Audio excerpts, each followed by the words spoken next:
Kabombo at tulad po ng ating patuloy pa ring pag-update sa iba't ibang mga libingan o mga himlayan, makakausap po natin ang tagapagsalita ng Philippine Army, si Army Colonel Louie de Maala. Kaugnay pa rin po ito sa pagbabantay naman dyan sa may libingan ng mga bayani. Colonel, magandang gabi ho sa inyo at welcome sa Bombo Radio Philippines, Colonel. Yes, good evening, Genesis. Good evening din sa inyong mga taga-subaybay. Opo. Thank you for joining us. Kasama ho natin si Bombo Jai, Colonel, dito po sa Bombo Network News. Tayo po napapakinggan, napapanood ng live sa ating 32 fully digitalized station sa Bombo Radio Philippines. Kamusta ho yung pagbabantay ho natin sa libingan ho ng mga bayani sa unang araw po ng Undas, Colonel? As of today, as of this evening, wala naman tayong na-record na untoward incident. General peaceful yung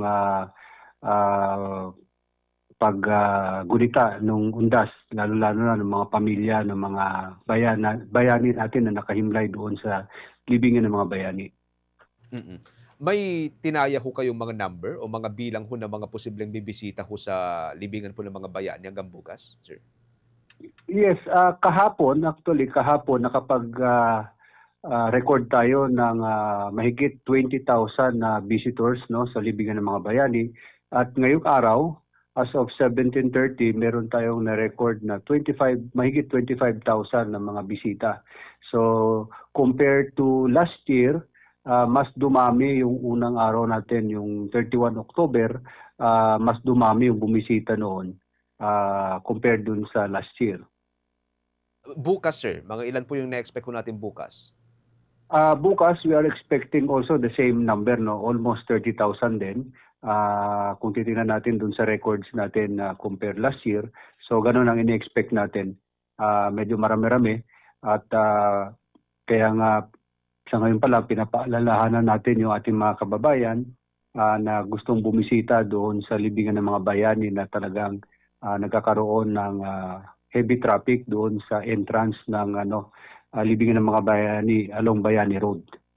Pero sa kabila po ng heavy traffic, Colonel, parang napaka-orderly yung pagpasok po doon sa loob ng ng libingan ng mga bayani. Mga ilan po yung mga kinalat po natin ng mga personnel ng Philippine Army at ng uniform personnel na po sa kabuuan? Yes, sa Philippine Army side, meron tayong 2 platoon, isang platoon para sa security, isang platoon naman sa CDM. Yung nagmamando naman ng traffic outside ay yung Philippine National Police in the local government unit of Taguig City. So nandoon yung kanilang mga traffic management officers. So at least kahit papaano, kahit napakadaming tao, ay namamanage pa rin ng maayos yung labas-pasok sa libingan ng mga bayani.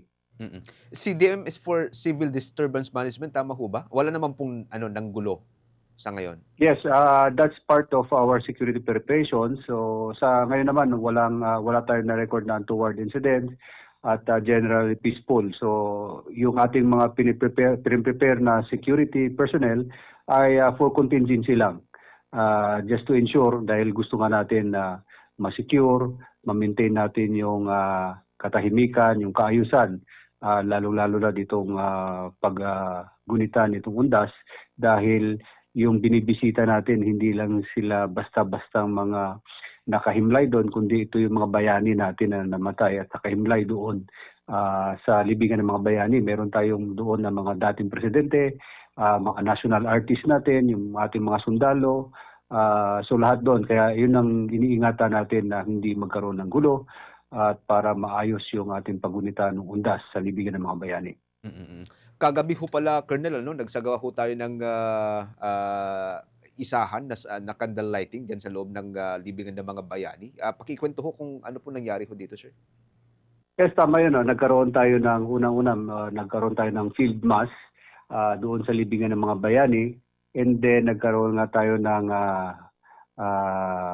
laying ng flaglets, lahat nung nakahimlay doon, nilagyan natin ng flaglets at mga candles, bilang pagrespeto, bilang pagpupugay natin doon sa ating mga bayani.